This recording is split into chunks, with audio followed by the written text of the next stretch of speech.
इस वीडियो में मैं जियो पेमेंट बैंक के बारे में बात करने वाला हूं। क्या Jio payment bank Paytm payment bank का बेस्ट ऑल्टरनेटिव है या कोई अदर बैंक आप लोगों को इससे बेटर फीचर्स देता है। सबसे पहले हम लोग जानेंगे जियो पेमेंट बैंक का क्या क्या फीचर्स मिल रहा है, क्या क्या बेनिफिट मिल रहा है, और उसके बाद हम लोग इस क्वेश्चन का आंसर जानेंगे कि क्या पेटीएम पेमेंट बैंक का बेस्ट ऑल्टरनेटिव जियो पेमेंट बैंक है या कोई अदर बैंक मार्केट में अवेलेबल है। तो नमस्कार दोस्तों, मेरा नाम है कृष्णा और आप देख रहे हैं देख रिव्यू यूट्यूब चैनल। तो चलो चालू करते हैं। तो यहाँ पर हम लोग जियो पेमेंट बैंक के बारे में बात करने वाले हैं, जो कि zero balance saving account offer करता है। तो जियो पेमेंट बैंक के बारे में हम लोग जान लेते हैं। तो जियो पेमेंट बैंक के बारे में जानने से पहले सबसे पहले हम लोग जान लेते हैं पेमेंट बैंक क्या होता है और कितना पेमेंट बैंक मार्केट में अवेलेबल है। इंडिया में टोटल 6 पेमेंट बैंक है, जिसमें है पहला Airtel payment bank, India post payment bank, Fino payment bank, Paytm payment bank था लेकिन वो तो अब रहा नहीं, और आप लोग जियो पेमेंट बैंक और एनएसडीएल पेमेंट बैंक, यानी कि 6 था अब 5 हो गया है। तो पेटीएम पेमेंट बैंक तो है नहीं, तो इसी के ऑल्टरनेटिव में हम लोग जान रहे हैं जियो पेमेंट बैंक कैसा बैंक है। तो यहाँ पे आप लोग टोटल 5 पेमेंट बैंक मिल जाता है।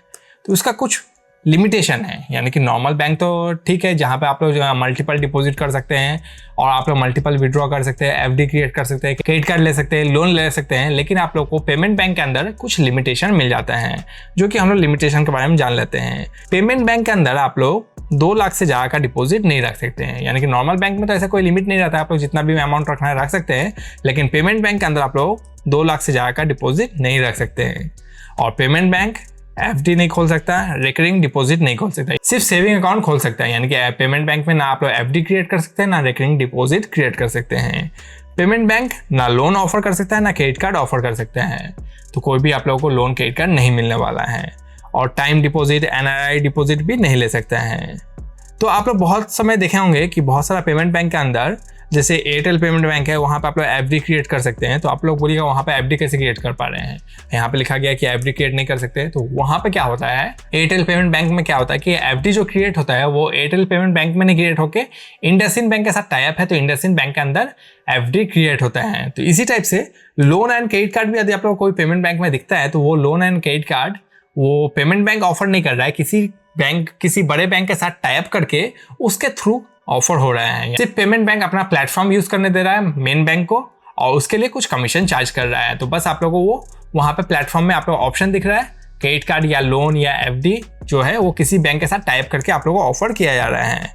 तो इस टाइप का ये लिमिटेशन आ जाता है। यहाँ पे आप लोग देखते हैं नॉर्मल बैंक क्या होता है कि अपना इनकम कैसे करता है कि आप लोग डिपॉजिट करते हैं वो सेविंग अकाउंट में या एफडी अकाउंट में आप लोग डिपॉजिट किए, उसको क्या करता है लोन या क्रेडिट कार्ड के हिसाब से या पर्सनल लोन या हाउसिंग लोन के हिसाब से डिस्ट्रीब्यूट करता है, और उस पर जो इंटरेस्ट मिलता है वही बैंक का मेन इनकम होता है। लेकिन यहाँ पे क्या हो रहा है कि पेमेंट बैंक में आप लोग 2 लाख का तो अमाउंट रख रहे हैं, लेकिन उसको पेमेंट बैंक लोन या क्रेडिट कार्ड के हिसाब से नहीं दे सकते हैं।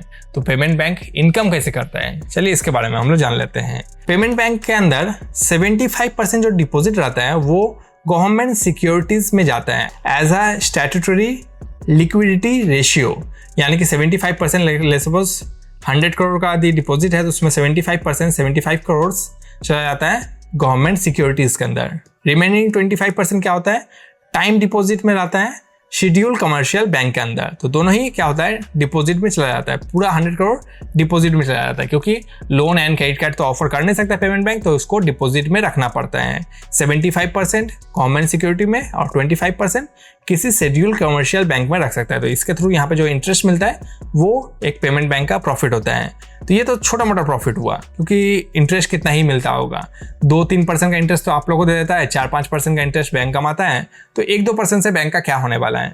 मेन जो बेनिफिट है पेमेंट बैंक का वो है यहाँ पे ऑल्टरनेटिव मेथड से कमाता है, जहाँ पे आप लोगों को कोई क्रॉस सेलिंग कर दिया, यानी कि क्रेडिट कार्ड ऑफर कर दिया, लोन ऑफर कर दिया, या रिचार्ज एंड बिल पेमेंट करवा लिया। जैसे एयरटेल पेमेंट बैंक में रिचार्ज एंड बिल पेमेंट का बिल पेमेंट करवा लिया, या क्रेडिट फैसिलिटी से ऑफर कर दिया, या मर्चेंट पेमेंट मेथड आ जाता है, जैसे पेटीएम का पेमेंट गेटवे भी था। तो उस टाइप से डिफरेंट अदर मेथड से पेमेंट बैंक पैसा कमाता है। मेन जो नॉर्मल फंक्शन आता है उससे ज़्यादा पैसा कमा नहीं पाते हैं। अदर फैसिलिटी क्रॉस सेलिंग करके एक पेमेंट बैंक पैसा कमाता है। तो ये तो हम लोग पेमेंट बैंक के बारे में जान लिए हैं। अब ये जियो पेमेंट बैंक में हम लोग अकाउंट तो खुलवाएंगे, और ये जीरो बैलेंस बैंक अकाउंट है तो डेफिनेटली ठीक है, लेकिन आप लोग यदि कुछ बैलेंस मेंटेन करते हैं तो उस पर इंटरेस्ट कितना मिलेगा। तो जियो पेमेंट बैंक में आप लोग को 3.5% का आप लोग को क्वार्टरली इंटरेस्ट मिलता है।